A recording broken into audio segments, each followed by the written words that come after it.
जय श्री राम। सभी को जय श्री राम। आपके अपने चैनल श्री राम कथा में आपका स्वागत है। सबसे पहले हम प्रभु की चरण वंदना करेंगे और सभी देवी देवता से आह्वान करेंगे कि इस पवित्र ग्रंथ को हमारे साथ श्रवण करें। तो चलिए शुरू करते हैं।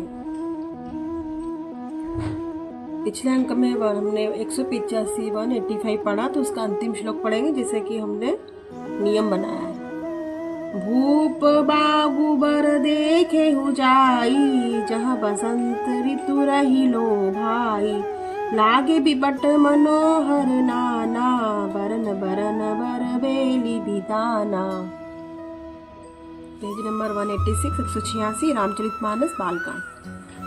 नव पल्लव फल सुमन सुहाए, निज संपत्ति सुर रुख ल जाए।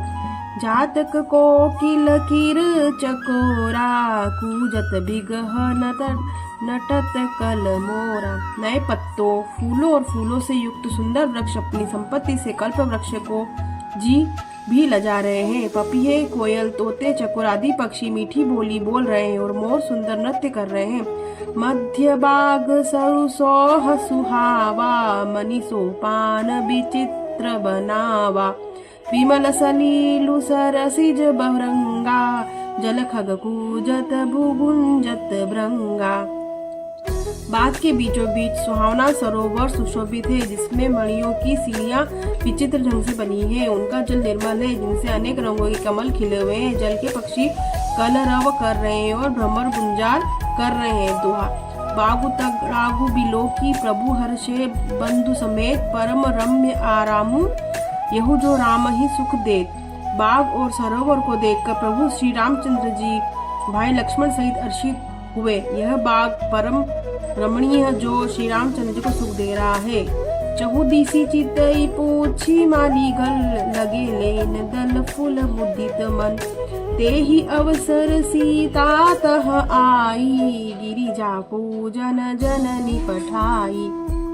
चारों ओर दृष्टि डालकर मालियों से पूछकर प्रसन्न मन से पत्र पुष्प लेने लगे। उसी समय सीता जी वहां आई। माता ने उन्हें गिरिजा जी की पूजा करने के लिए भेजा था। संग सखी सब सुभग सयानी, गावही गीत मनोहर बानी। सर समीप गिरिजा ग्रह सोहा, बरनी न जाई देखी मनोमोहा। साथ में सब सुंदरी और सयानी सखियां हैं जो मनोहर वाणी से गीत गा रही है। सरोवर के पास गिरिराज जी का मंदिर सुशोभित है, जिसका वर्णन नहीं किया जा सकता। देखकर मन मोहित हो जाता है। मज्जनु करी सर सखीन समेता, गई मुदित मन गौरी निकेता। पूजा किन्हीं अधिक अनुरागा, निज अनुरूप सुभग बरु मागा। सखियों सहित सरोवर में स्नान करके सीता जी प्रसन्न मन से गिरिजा जी के मंदिर गई। उन्होंने बड़े प्रेम से पूजा और अपने योग्य सुंदर वर मांगा। एक सखी सिय संग बिहाई, गई हरि देखन फुलवाई। ते ही दऊ बंधु बिलो के जाई, प्रेम बिबस सीता पही आई। एक सखी सीता जी का साथ छोड़कर फुलवाड़ी देखने चली गई थी। उसने जाकर दोनों भाइयों को देखा और प्रेम में विहल होकर वह सीता जी के पास आई। दोहा। तासु दशा देखी सखीन पुलक गात जलु नैन, कहु कारनु निज हर्ष कर पूछही सब मृदु बैन। सखियों ने उनकी दशा देखी कि उनका शरीर पुलकित है और नेत्रों में जल भरा है। सब कोमल वाणी से पूछने लगी कि अपनी प्रसन्नता का कारण बता। देखन बागु कुंवर दुई आए, बय किशोर सब भांति सुहाए। श्याम गौर किमि कहूँ बखानी, गिरा नयन नयन बिनु बानी। दो राजकुमार बाग देखने आए हैं। किशोर अवस्था में है और सब प्रकार से सुंदर है। वे सांवले और गोरे हैं। उनके सौंदर्य में कैसे बखान करूं। वाणी बिना नेत्र की है और नेत्रों की वाणी नहीं है। सुनि हर्षी सब सखी सयानी, सियहि अति उत्कंठा जानी। एक कहई नृपसुत तेई आली, सुने जे मुनि संग आए काली। यह सुनकर और सीता जी के हृदय में बड़ी उत्कंठा जानकर यह सयानी सखियां प्रसन्न हुई।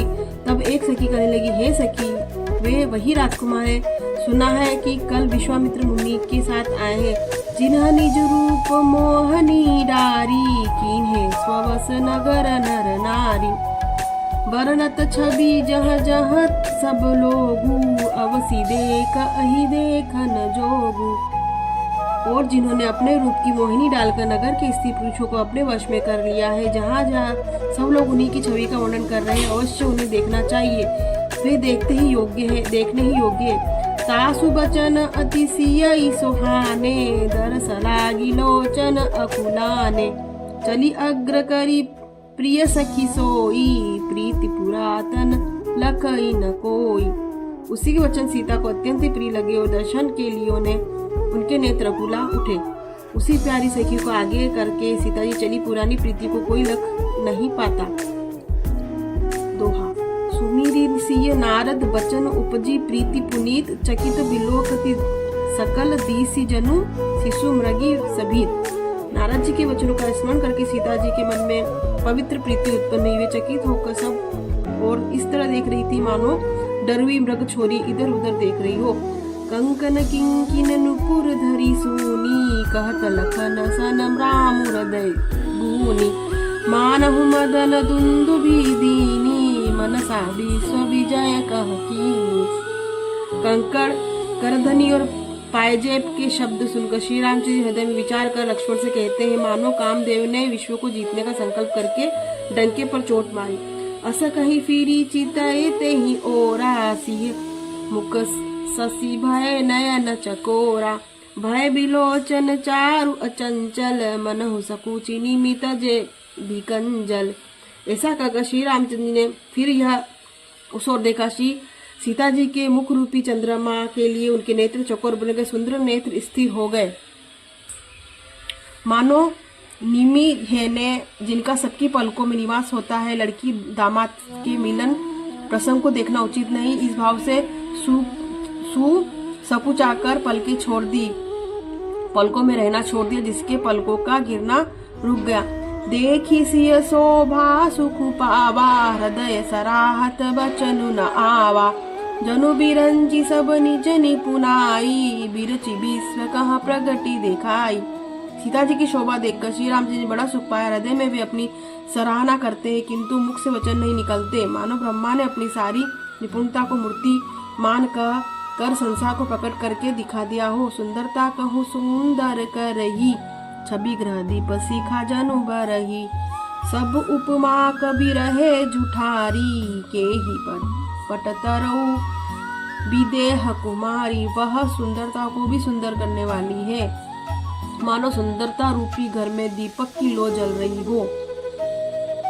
सारी उपमाओं को कवियों ने झूठा कर रखा है कि जनक नंदिनी श्री सीता जी किससे उपमा दूं। दो हसीय शोभा ही बरनी प्रभु, आपनी दशा बिचारी। बोले सुचि मन अनुज सन, बचन समय अनुहारी। हृदय में सीता जी की शोभा का वर्णन करके और अपनी दशा को विचार कर प्रभु कृष्ण श्री रामचंद्र जी के पवित्र मन में अपने छोटे भाई लक्ष्मण से समय अनुकाल वचन बोले। तात जनक तनयाय हो सोई, धनुष यज्ञ जेहि कारण होई। पूजन गौरी सखी लय आई, करत प्रकाश फिरई फुलवाई। हे तात, यह वही जानकी जी की कन्या है जिसके लिए धनुष यज्ञ हो रहा है। सखियां इसे गौरी पूजन के लिए लाई है।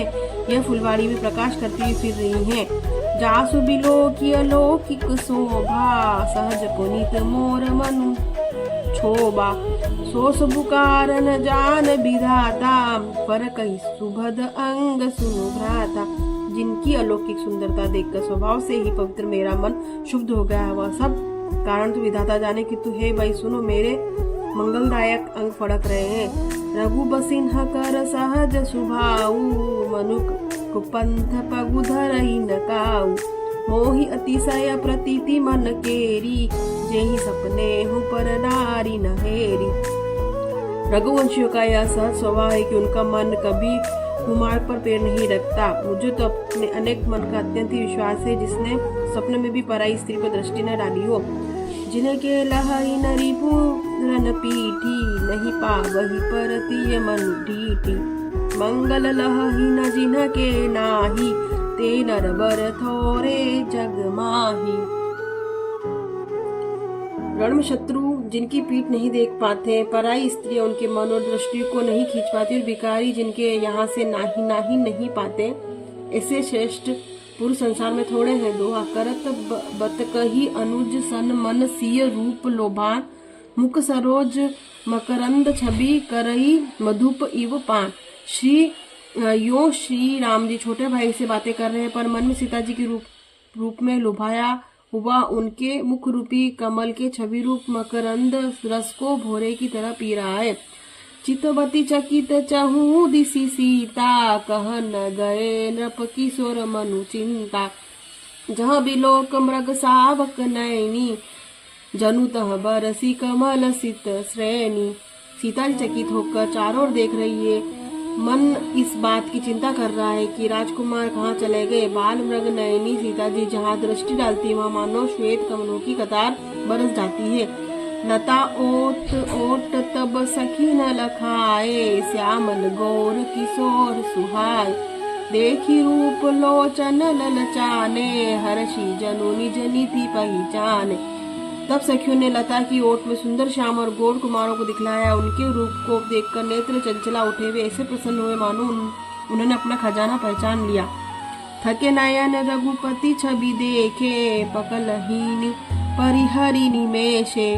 अधिक स्नेह देह भई भोरी, शरद शशीषी चनु चितवन चकोरी।